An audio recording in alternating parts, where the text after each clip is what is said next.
নমস্কাৰ এই মুহূৰ্তত আহি পৰিছে সন্ধিয়াৰ কেইবাটাও টপিক ব্ৰেকিং নিউজ। আজি হৈছে 11 আগষ্ট। আপুনি যদি অৰুণোদয় আঁচনি টকা পোৱা নাই তেন্তে আপোনাৰ বাবে ভাল খবৰ। আজি কৰক এই কাম, আপোনাৰ বেংক একাউণ্টত অৰুণোদয় আঁচনি টকা সোমাই পৰিব। মুখ্যমন্ত্ৰীৰ বৃহৎ ঘোষণা। যিসকল হিতাধিকাৰী চৰকাৰী কৰৰ বাবে চিয়ৰিং কৰিছে সেইসকল হিতাধিকাৰীৰ একাউণ্টত চৰকাৰী কৰৰ প্ৰথম কিস্তিৰ টকা সোমাই দিব অসমৰ মুখ্যমন্ত্ৰী ডক্টৰ হিমন্ত বিশ্ব শৰ্মাই। আপোনাৰ ৰেচন কাৰ্ড আছে নেকি? ৰেচন কাৰ্ড থাকিলে ই নকৰিলে আপুনি ৰেচনৰ সামগ্ৰীৰ পৰা বঞ্চিত হ'ব। আপুনি চেনি, দালি আৰু চাউল লাভ কৰিব।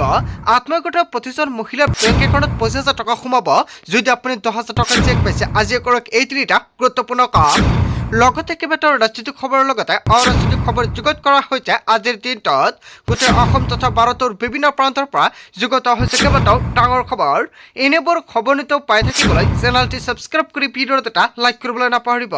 আজিৰ আমাৰ প্ৰথম খুবেই গুৰুত্বপূৰ্ণ খবৰ হৈছে অসমবাসীৰ বাবে এটা ডাঙৰ খবৰ। অৰুণোদয়ৰ লাখ লাখ মহিলাৰ বাবে ভাল খবৰ আহি পৰিছে। একাউণ্টত অৰুণোদয়ৰ ধন নোসোমোৱা প্ৰতিগৰাকী মহিলাৰ বাবে অত্যন্ত ভাল খবৰ। আপোনাৰ বেংক একাউণ্টত অৰুণোদয় আঁচনিৰ টকা সোমোৱা নাই নেকি?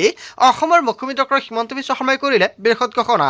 যিসকল হিতাধিকাৰীৰ টকা পাইছে সেইসকল হিতাধিকাৰী আজিৰ ভিডিঅ'টো সম্পূৰ্ণকৈ চাওক, অন্যথা অহা মাহত আপোনাৰ একাউণ্টত অৰুণোদয় আঁচনিৰ টকা নোসোমাব পাৰে। একাউণ্টত অৰুণোদয়ৰ ধন নোসোমালে এতিয়াৰ পৰা চিন্তা কৰাৰ কাৰণ নাই। অৰুণোদয়ক লৈ ওজৰ আপত্তি থাকিলে আহিছে সমাধান। অসমৰ প্ৰতিটো সমষ্টিত নিয়োগ কৰা হ'ব অৰুণোদয়ৰ সহায়ক। নতুনকৈ অৰুণোদয় বিচৰাসকলে সহায়কক দিব পাৰিব আবেদন। যিসকলে ভাবিছে নতুনকৈ আবেদন কৰিব অৰুণোদয়ৰ সহায়কসকলক কৈ আপোনালোকে আবেদন পত্ৰখন জমা দিব লাগিব। কি কি নথি পত্ৰ লাগিব, কেনেকৈ আবেদন কৰিব সবিশেষ তথ্য জানিব পাৰিব। কেৱল এয়াই নহয়, এতিয়াৰ পৰা খণ্ড ৰাজচক্ৰ জিলা আয়ুক্তৰ কাৰ্যালয়ত থাকিব অৰুণোদয়ৰ সহায়ক। কেবিনেটত লোৱা সিদ্ধান্ত সদৰি কৰিছে মুখ্যমন্ত্ৰী ডক্টৰ হিমন্ত বিশ্ব শৰ্মাই। অৰুণোদয়ৰ লাখ লাখ মহিলাৰ বাবে অত্যন্ত ভাল খবৰ। যদি আপোনাৰ লিষ্টত নামটো অন্তৰ্ভুক্ত হৈ আছে আৰু আপোনাৰ একাউণ্টৰ সৈতে আধাৰ কাৰ্ড আৰু DBT লিংক হৈ আছে, তেনে ক্ষেত্ৰত এই মাহতে যিকোনো সময়তে আপোনালোকৰ একাউণ্টত টকা সোমাব পাৰে। আৰু যদি আপোনালোকৰ নামটো তালিকাৰ পৰা কৰ্তন কৰা হৈছে তেনে ক্ষেত্ৰত আপোনাৰ একাউণ্টত টকা নোসোমায়। যদি তালিকাত নাম আছে, DBT লিংক হৈ আছে আধাৰ কাৰ্ডৰ লগত, আপোনাৰ বেংক একাউণ্ট লিংক হৈ আছে, তেনে ক্ষেত্ৰত এই মাহতে আপোনাৰ একাউণ্টত টকা লাভ কৰিব। যদি নোসোমায়, অহা মাহত যেতিয়া অৰুণোদয় আঁচনিৰ টকা ৰিলিজ কৰিব দুটা কিস্তি একেলগতে লাভ কৰিব পাৰে। অসমৰ মুখ্যমন্ত্ৰী ডক্টৰ হিমন্ত বিশ্ব শৰ্মাই অৰুণোদয় আঁচনিক লৈ কৰিছে বৃহৎ ঘোষণা। তাৰ পিছত অসমবাসী ৰাজক জনৰচমৰ পৰৱৰ্তী খুবেই গুৰুত্বপূৰ্ণ খবৰ, লগতে এটা ডাঙৰ খবৰ। মাটি বাৰীৰ কাম কাজক লৈ বাজেটৰ ডাঙৰ সিদ্ধান্ত গ্ৰহণ কৰিছে। আহি আছে মিছন বসুন্ধৰা 4.0। মিছন বসুন্ধৰা 4.0ৰ জৰিয়তে কি কি কাম কৰিব পাৰিব আৰু এইকেইটা কাম কৰিবলৈ কি কি নথি পত্ৰ আপোনাৰ প্ৰয়োজন হ'ব। 25 ডিচেম্বৰৰ পৰা মুকলি কৰা হ'ব মিছন বসুন্ধৰা 4.0। সাজু কৰক মাটি বাৰীৰ নথি পত্ৰ। মাটিৰ নামজাৰিৰ পৰা আৰম্ভ কৰি আপুনি ডিজিটেল জৰীপলৈকে সকলো কৰিব পাৰিব নিমিষতে। মিছন বসুন্ধৰা 4.0ত চৰাঞ্চলত ডিজিটেল জৰীপ কৰিব চৰকাৰৰ ফালৰ পৰা। মাটি বাৰী কাম কাজক লৈ বাজেটৰ ডাঙৰ সিদ্ধান্ত গ্ৰহণ কৰিছে। যদি আপুনি ভাবিছে নামজাৰি কৰিব তেনে ক্ষেত্ৰত কৰিব পাৰিব আৰু কি কি কাম কৰিব পাৰিব আৰু এই কামসমূহ কৰিবলৈ কি কি নথি পত্ৰ লাগিব সবিশেষ আপডেট পাবলৈ হ'লে নিশ্চয় মোৰ এই চেনেলটো ছাবস্ক্ৰাইব কৰি ৰাখিব। তাৰ পিছত অসমবাসী ৰাজক জনৰচমৰ পৰৱৰ্তী খুবেই গুৰুত্বপূৰ্ণ খবৰ, লগতে এটা ডাঙৰ খবৰ। মাটি বাৰীৰ ক্ষেত্ৰত ক'ত ক'ত পঞ্জীয়ন হ'ব অসমৰ মুখ্যমন্ত্ৰী ডক্টৰ হিমন্ত বিশ্ব শৰ্মাই কৰিলে বৃহৎ ঘোষণা। মাটি বাৰীৰ নামজাৰিৰ পৰা ক্ৰয় বিক্ৰয়ক লৈ ডাঙৰ ঘোষণা। মাটি বিক্ৰী চুক্তিপত্ৰ, স্বত্বাধিকাৰীৰ ক্ষমতাপত্ৰ, সম্পত্তি বন্ধকৰ ক্ষেত্ৰতো পঞ্জীয়ন কৰাটো বাধ্যতামূলক। পঞ্জীয়নৰ বাবে পৰিশোধ কৰিব লাগিব মাচুল। ভূমি সংক্ৰান্তীয় কাৰ্যকলাপ ৰোধৰ বাবে এই সিদ্ধান্ত গ্ৰহণ কৰিছে চৰকাৰে।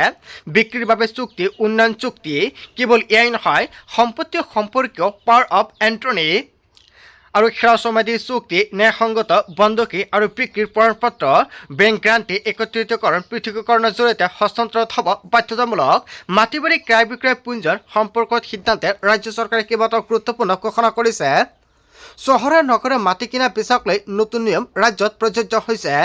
মাটি বাৰীৰ ক্ষেত্ৰত ক'ত ক'ত পঞ্জীয়ন বাধ্যতামূলক, মুখ্যমন্ত্ৰী ডক্টৰ হিমন্ত বিশ্ব শৰ্মাই কৰিলে বৃহৎ ঘোষণা। তাৰ পিছত অসমবাসী ৰাজক জনৰচমৰ পৰৱৰ্তী খুবেই গুৰুত্বপূৰ্ণ খবৰ, লগতে এটা ডাঙৰ খবৰ। শিৱসাগৰৰ মাজেৰে পাৰ হ'ব নোৱাৰিব কয়লা শিলৰ গাড়ী। অসমৰ মুখ্যমন্ত্ৰী ডক্টৰ হিমন্ত বিশ্ব শৰ্মাৰ বিৰুদ্ধে কেইবাটাও বৃহৎ মন্তব্য কৰিছে। পাৰ হ'ব লগা হ'লে মৃতদেহৰ ওপৰেহে পাৰ হ'ব লাগিব। শিল কয়লা মাফিয়াৰ ওপৰত গজৰি উঠিছে শৃংখল চলিহাই। কয়লা শিল মাফিয়াৰ বিৰুদ্ধে সংগ্ৰাম ঘোষণা কৰিছে। মানুহ মৰক লৈ শিল মাফিয়া কয়লা মাফিয়াৰ খবৰ নাই। এইবাৰ শিৱসাগৰক উদ্ধাৰ কৰিব নোৱাৰিলে মৃত্যুই শ্ৰেষ্ঠ। শিৱসাগৰৰ যুঁজখন চৰকাৰে নোৱাৰে 20,000 কোটি টকাৰ ক্ষয়ক্ষতি হৈছে শিৱসাগৰত কেৱল স্কুলৰ পৰাই দায় সৰাৰ চেষ্টা কৰিলে নহ'ব ONGCয়ে 5,000 কোটি টকাৰ অনুদান দিয়ক ONGCয়ে অসম অৰুণাচলৰ মানুহে সহায় নকৰিলে খাবলৈ নাপায় 10,000 মৰিলেহেঁতেন শিৱসাগৰৰ মাজেৰে পাৰ হ'ব নোৱাৰিব কয়লা আৰু শিলৰ গাড়ীয়ে পাৰ হ'ব লগা হ'লে মৃতদেহৰ ওপৰেৰে পাৰ হ'ব লাগিব হয় কেইবাটাও ডাঙৰ মন্তব্য কৰিছে শৃংখল চলিহাই আচলতে শৃংখল চলিহাই যিকেইটা মন্তব্য কৰিছে আপুনি কি ক'ব যদি আপোনাৰ কিবা মন্তব্য কৰিব লগা থাকে আপোনালোকৰ মন্তব্যটো নিশ্চয় কমেণ্ট বক্সত জনাই দিব তাৰ পিছত অসমবাসী ৰাইজক জনাইছো আমাৰ পৰৱৰ্তী খুবেই গুৰুত্বপূৰ্ণ খবৰ লগতে এটা ডাঙৰ খবৰ কণ্ঠশিল্পী নীলোৎপল বৰাৰ ধন্যবাদ অসমৰ মুখ্যমন্ত্ৰী ডক্টৰ হিমন্ত বিশ্ব শৰ্মাৰ মোক যিমান গালি পাৰিব সিমান চিএম ফাণ্ডত টকা সোমাব অসমৰ মুখ্যমন্ত্ৰী ডক্টৰ হিমন্ত বিশ্ব শৰ্মাই কেইবাটাও ডাঙৰ মন্তব্য কৰিছে মোক গালি পৰাৰ বাবেই চিএম ফাণ্ডত 100 কোটি টকা জমা হ'ল মোক যিমান পাৰে সিমান গালি পাৰি থাকক মোক গালি পৰা সকলোকে ধন্যবাদ দিছোঁ 2 হাত জোৰ কৰি নমস্কাৰ আৰু কৃতজ্ঞতা জনাইছোঁ সোণ যিমানেই পুৰিব সিমানেই জ্বলিব মোৰ বাবে মোৰ কৰ্ম সৰ্বপ্ৰথম মোক গালি নপৰা হ'লে ইমানখিনি টকা নুঠিলেহেঁতেন নৈৰ পানীৰ পৰা দি চিএম ফাণ্ডত টকা সোমাইছে মন্তব্য কৰিছে অসমৰ মুখ্যমন্ত্ৰী ডক্টৰ হিমন্ত বিশ্ব শৰ্মাই তাৰ পিছত অসমবাসী ৰাইজক জনাইছো আমাৰ পৰৱৰ্তী খুবেই গুৰুত্বপূৰ্ণ খবৰ লগতে এটা ডাঙৰ খবৰ জীৱনৰ পৰীক্ষাত কোনো ধৰণৰ চিলেবাছ নাথাকে প্ৰধানমন্ত্ৰী নৰেন্দ্ৰ মোদীৰ বৃহৎ ঘোষণা জীৱনৰ পৰীক্ষাত সকলে আউট অফ চিলেবাছ হয় ছাত্ৰ ছাত্ৰীয়ে প্ৰতিটো সময়ত ভালদৰে উদযাপন কৰক মানুহৰ জীৱনটো বেলেগ ধৰণে আগবাঢ়ে য'ত কোনো কোৰ্চ নাথাকে কোনো প্ৰশ্ন কাকত নাথাকে কোনো নকয় আচলতে প্ৰশ্ন কি আছিল আৰু সেই প্ৰশ্নটো নিজে বিচাৰি উলিয়াব লাগে আজিৰ তাৰিখত যিয়ে কষ্ট কৰিব তেওঁই সফলতা পাব কষ্ট কৰা মানুহৰ জয় নিশ্চিত কোনেও ক'ব নোৱাৰে অহা 20 পৰা 30 বছৰ পৃথিৱীখন কেনেকুৱা হ'ব প্ৰযুক্তি সলনি হয় পৃথিৱীও সলনি হয় সকলো সলনি হৈ থাকে এনেকুৱাকৈ প্ৰত্যাহ্বান আহি থাকে কিন্তু যিয়ে সময়ৰ সৈতে আগবাঢ়িব শিকিব তেওঁই জিকিব প্ৰতিজন শিক্ষাৰ্থীৰ সপোন আৰু লক্ষ্য বেলেগ বেলেগ আৰু সময়ত কষ্ট কৰা সফলতা নিজেই আহিব ছাত্ৰ ছাত্ৰীক উদ্দেশ্য কৰি এনেকুৱাকৈ উদ্বোধন ভাষণ প্ৰধানমন্ত্ৰী নৰেন্দ্ৰ মোদীৰ তাৰ পিছত অসমবাসী ৰাইজক জনাইছো আমাৰ পৰৱৰ্তী খুবেই গুৰুত্বপূৰ্ণ খবৰ লগতে এটা ডাঙৰ খবৰ জুবিন ক্ষেত্ৰক লৈ ভাল খবৰ অসমৰ মুখ্যমন্ত্ৰী ডক্টৰ হিমন্ত বিশ্ব শৰ্মাই কৰিলে বৃহৎ ঘোষণা অক্টোবৰ নৱেম্বৰৰ ভিতৰতে সম্পূৰ্ণৰূপে হ'ব জুবিন ক্ষেত্ৰত দেৱালৰ কাম কাজ সীমাৰ দেৱালৰ পিছতে নিৰ্মাণ হ'ব আটকধুনীয়া সুবৃহৎ মুকলি মঞ্চ কেৱল এয়াই নহয় নিৰ্মাণ কৰা হ'ব অত্যাধুনিক ৰূপত জুবিন গাৰ্গৰ মিউজিয়াম আৰু অসমৰ চহকী সংস্কৃতি আৰু ঐতিহ্য প্ৰতিফলিত হ'ব মিউজিয়ামত